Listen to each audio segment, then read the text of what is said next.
of God. In Jesus' name we pray. Amen and amen. Hello and welcome back to Fakir Fitness TV. I'm your host, Daniel Fakir, founder and CEO of Fakir Fitness, and I'd like to welcome you back, whether you're one of our OGs or if you're new to the channel.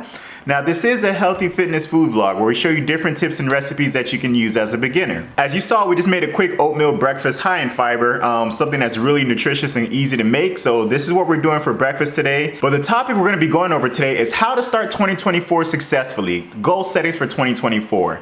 Don't mind me while I eat. I'm just going to be enjoying this breakfast.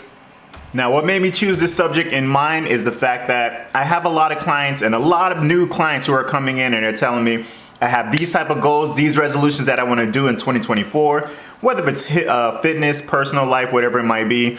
And they tell me all the time, yeah, you know what, I tried it last year, but it didn't work. Tried it the year before that, didn't work. So I'm gonna try it this year, but what do I do? Don't worry, this is a common question. Even myself sometimes, I kind of have to remind myself. So I just wanna go over certain ways to be able to be productive in 2024. Even if last year you were trying to do it and you felt like it didn't work and you're not sure about this year, don't worry, you can still do it. If you're watching this and it's in June, it's all right. You still got 6 months to be able to complete this goal. So let's go ahead and go over these tips that are gonna help you to accomplish your goals this year. The number one goal we're gonna give you is prioritize your goal resolutions. Prioritize your goal resolutions. So many times, including myself when I first started off, we would make a list and it would be like 50 things that we want to change in just 1 year. For most people, just accomplishing one is a huge goal. So to list 50 things, you're almost kind of setting yourself up for failure, unless you're somebody who's really productive and you know, like last year we were able to get 49, so this year adding one more, who's to say is going to change anything? So try to make a list, prioritize it on what you know you'll be able to accomplish. So if it's like, hey, I want to read books this year, and you're someone who's not really a reader, maybe just limit it to 12 books in a year. So it's 1 book a month. Start off somewhere where it's reasonable, that you know you can accomplish that goal, it's tangible, and then from there you kind of move yourself up. So set up goals that you can prioritize, that you know, okay, I really want to get this done this year. This is something that's high on my goal list. This is something that's second, so on and so forth. And you know, like, even if you don't accomplish everything, at least the ones that you had prioritized, you got those done, and you'll feel productive throughout the year. Well, before we actually started really eating healthy, like when I was back and I was trying to eat healthy somewhat, but like I knew like, hey, if I was eating in proportions. Anytime my wife would send me out, I'm like, hey, honey, can you just go to Publix? We just need like such and such. I'm like, yeah, I got it. You know, I got it. I'll go ahead and go get that. Lo and behold, as I'm walking through the aisles and I'm like, ooh, I want this. Ooh, I want that. I would end up having a grocery cart full of stuff without what she asked me to go get. I come home and like, yeah, so I got these. Look, this is on buy one, get one. And she's like, but what about the eggs? And I'm like, so if you know that you have a list that you want to accomplish, especially if you're prioritizing it, this leads us to our second tip. Write it down. When you write it down, it becomes real.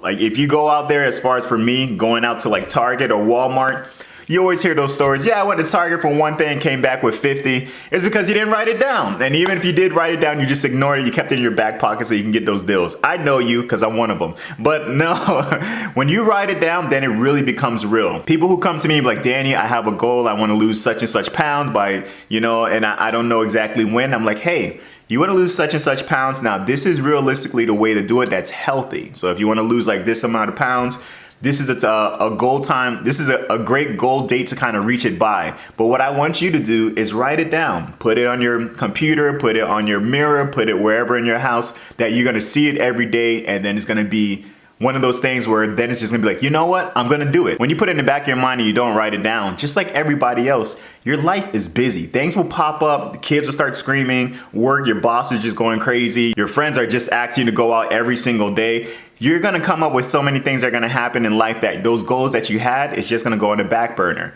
But when you make it real, when you write it down, when you're putting it first, like your friends are calling like, hey, let's go out. I'm like, no, not today. My New Year's resolution is to limit my drinking. So I'm not going out this weekend, but next weekend you can catch me. So you wanna make it real, and that's how you're able to really accomplish these goals. This is so good. For number 3, I strongly suggest finding a word for your year. What I mean by that, finding a word for your year.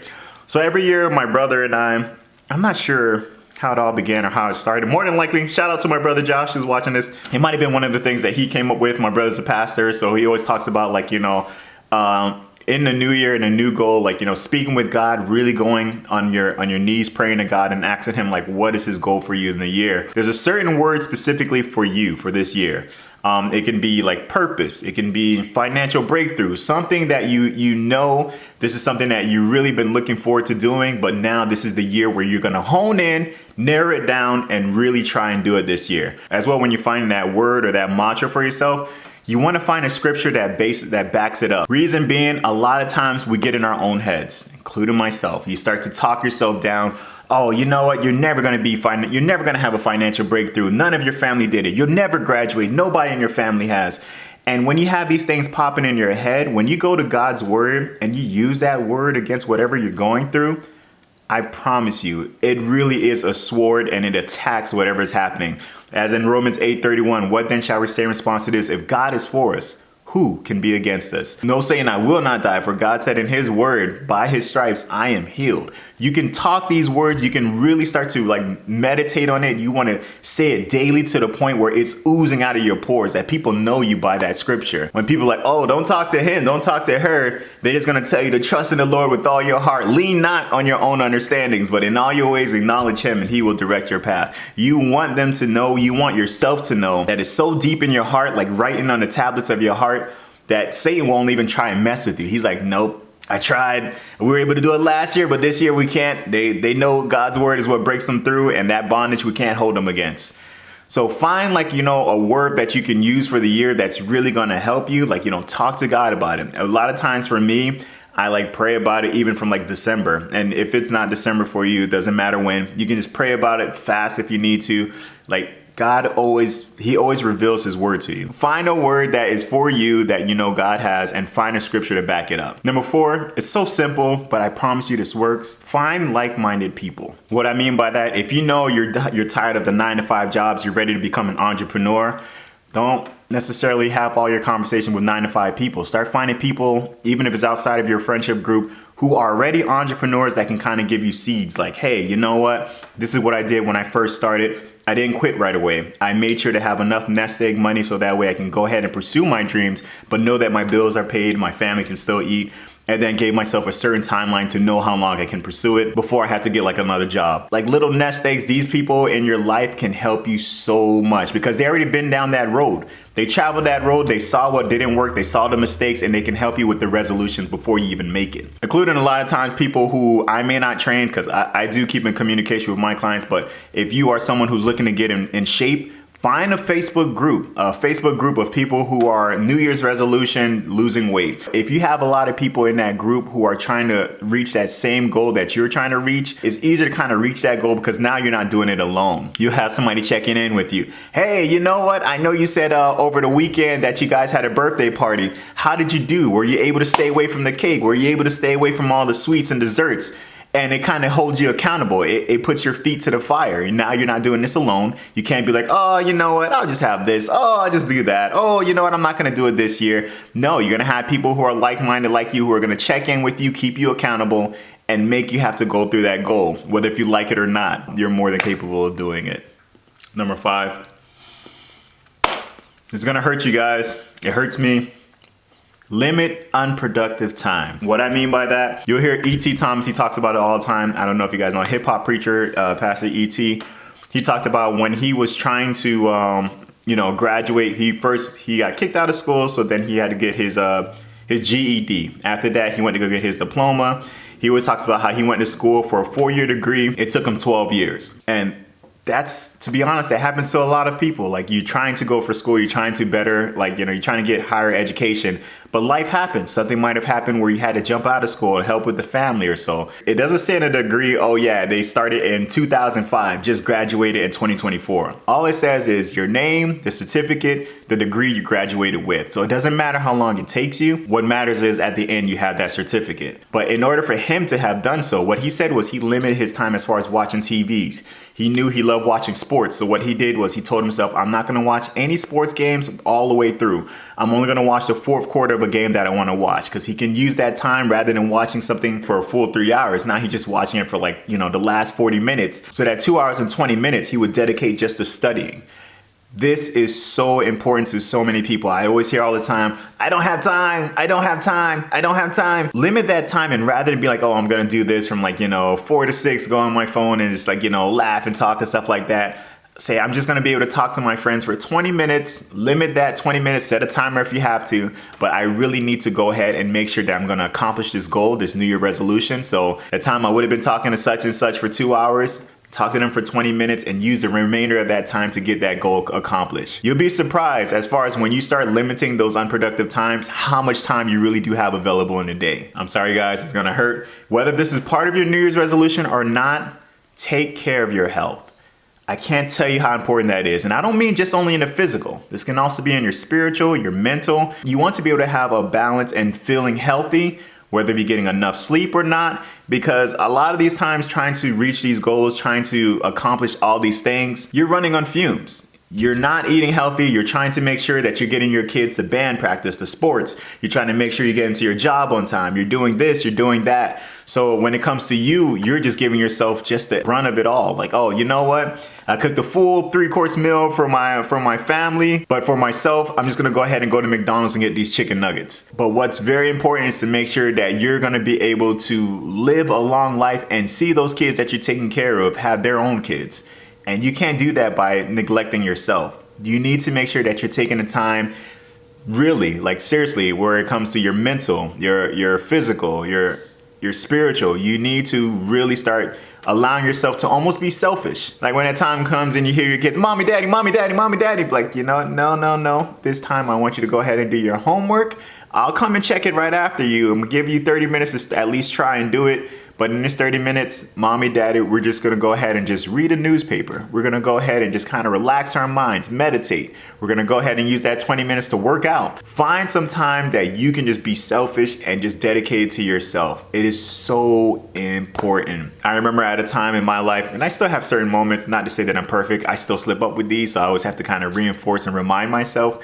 But there was a time in my life where legit, I was running on fumes and I didn't know it because I was just so used to the constant going. It was Steph who had to remind me, listen to your day. Listen to all these things that you're doing. Go through all the activities. When are you taking time for yourself? And I'm like, man, she's right. It literally was to the point where when I woke up, I was out. Came home, ate, did this, hung out with Steph for maybe a few minutes, had to go work, had to go to school, had to go to church, help out. I was just doing so many things. And a lot of times these things seem like, oh, it's good. Me going to volunteer for church is not a bad thing. That's perfectly fine. But if it starts affecting me in my health or affecting me as far as lack of sleep, these things that you're volunteering for, kind of limit them. Especially if you know you're a yes person and that inch will turn into a mile because they know they can take advantage of you. Don't even allow yourself to do it.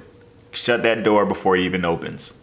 Last one, say goodbye to those bad habits. I understand. A lot of times these habits are hard to break. We feel like it's a part of our lives. But I can tell you now from my own personal experience, it's really not. You got to leave those old habits behind, especially again, if it's hurting your health, if it's hurting your mental status, your spiritual. It's not going to be easy. A lot of times you're going to want to slide back. For me, I was a heavy carb eater. I used to eat a box of cereal almost every night. And that was and my snack was chips.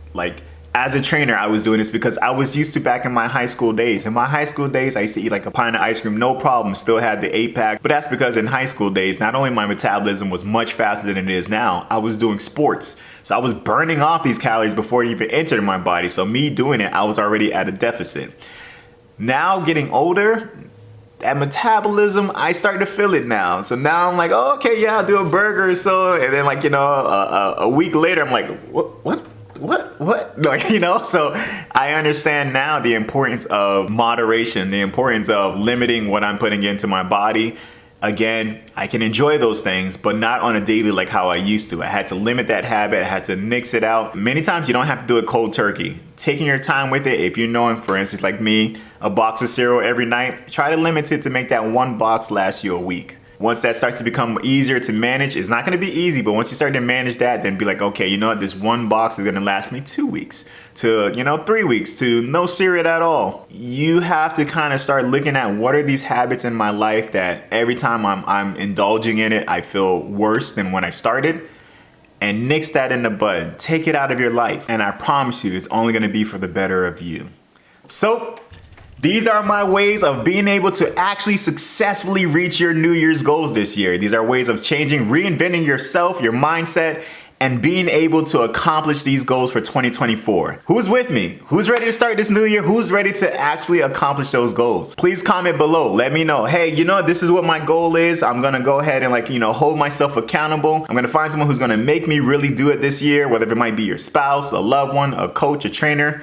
Holla at your boy. I'll be more than happy to help you with that. These are steps that I follow that really helps me every year, and I just wanted to share with you out there. Thank you for joining in. As you guys know, we never like to close out without giving you an opportunity to know Jesus Christ as your personal Lord and Savior. Jesus is a friend of mine and Steph, and we like to share him out there with you who may be watching. It's a simple prayer. You're just going to repeat after me. Lord Jesus, I repent of my sins. I ask you into my heart. I make you my Lord and Savior. In Jesus' mighty name, amen and amen. It's that simple, folks. If you pray that prayer with us, welcome into the kingdom of God. Now, please get into a Bible-based church where you'll be able to grow spiritually. And if you have any troubles finding one, please get in contact with either myself or Steph, and we'll be more than happy to help you along in that journey. Now, for my OGs, you know what's next. Newbies, come on, say this along with us.